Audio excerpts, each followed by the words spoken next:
What's good, y'all? What's good? Let's look at Jonah 1 5 through 9. This video is titled Ignoring the Wake Up Call. Now, when we talked about Jonah in our last video, Jonah was sent as a prophet, and Jonah was disobedient unto the Lord. But in this video, Jonah ignores the wake up call. Okay, anytime a prophet disobeys God, God disciplines that prophet. Whether you know it or not, God disciplines their prophet. And the reason why is because a prophet is created to have an extremely personal and intimate relationship with God so that God can speak through them. Prophets who lack a personal, intimate relationship with the Lord are usually very lost in life. Now let's look at Jonah. Jonah 1 verses 5 through 9. This is the King James Version. It says, Then the mariners were afraid and cried, every man unto his God, and cast forth the wares that were in the ship into the sea, to lighten it of them. But Jonah was gone down into the sides of the ship, and he lay and was fast asleep. So the shipmaster came to him and said unto him, What meanest thou, O sleeper? Arise, call upon thy God. If so, be that God will think upon us that we perish not. And they said every one to his fellow, Come and let us cast lots, that we may know for whose cause this evil is upon us. So they cast lots, and the lot fell upon Jonah. Then said they unto him, Tell us, we pray thee, for whose cause this evil is upon us. What is thine occupation?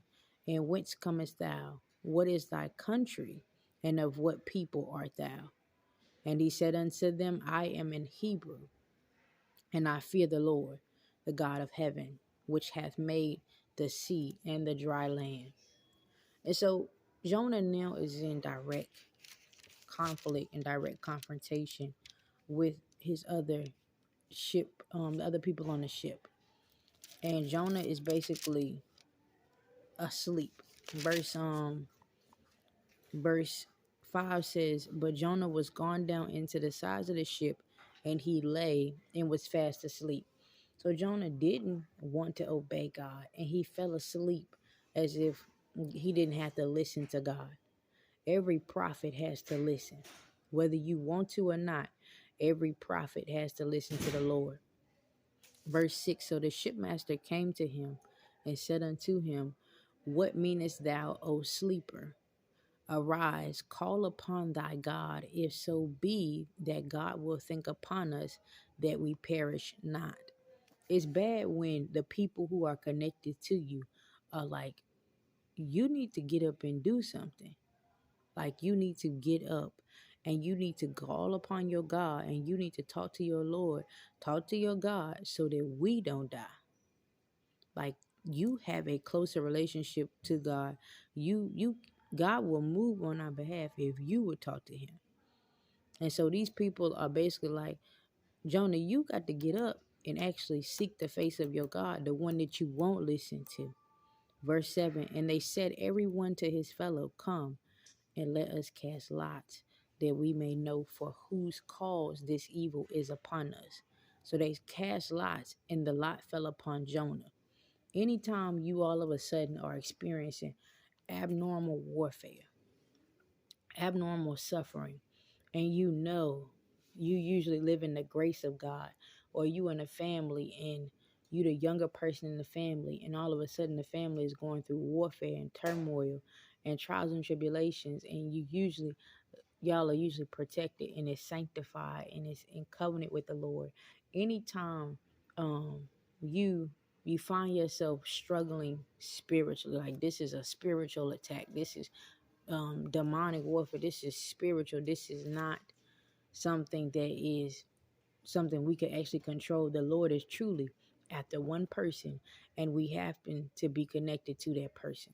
Anytime you find yourself in that place, you really need to figure out, like they did in verse 7, who is the cause of this evil upon us?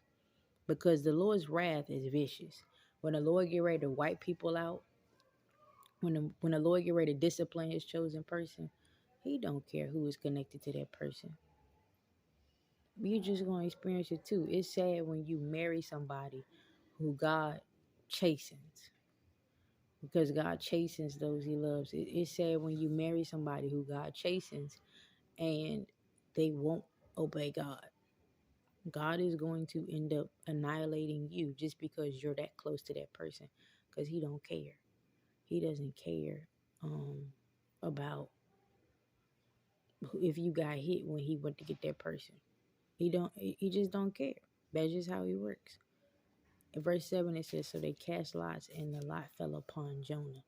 Verse 8, then said they unto him, tell us, we pray thee, for whose cause this evil is upon us. What is thine occupation? And whence comest thou? What is thy country? And of what people art thou? So now they're like, okay, we know it's Jonah, but what do you do? Where um where did you come from? What is your country? And of what people art thou? What people are you? Like, your God, he really, really needs you right now, and you running from him, and we trying to figure out why we going through it. What is your occupation? What do you do? Now Jonah was a prophet. When the Lord called a prophet, you got to go. Verse 9, and he said unto them, I am an Hebrew, and I fear the Lord, the God of heaven, which hath made the sea and the dry land. That's all Jonah said in verse 9. And he said unto them, I am an Hebrew, meaning I'm God's chosen people, and I fear the Lord. You don't fear God. Those people didn't fear God. Jonah actually feared God, the God of heaven, which hath made the sea and the dry land. I'm going to close it out by saying this. Be mindful of who you are to God, and who God says you are, and what God tells you to do. Do what the Lord tells you to do, because when you don't, he's coming to get you. He's coming to get you. Okay, thank y'all. I see y'all in the next one. Love you.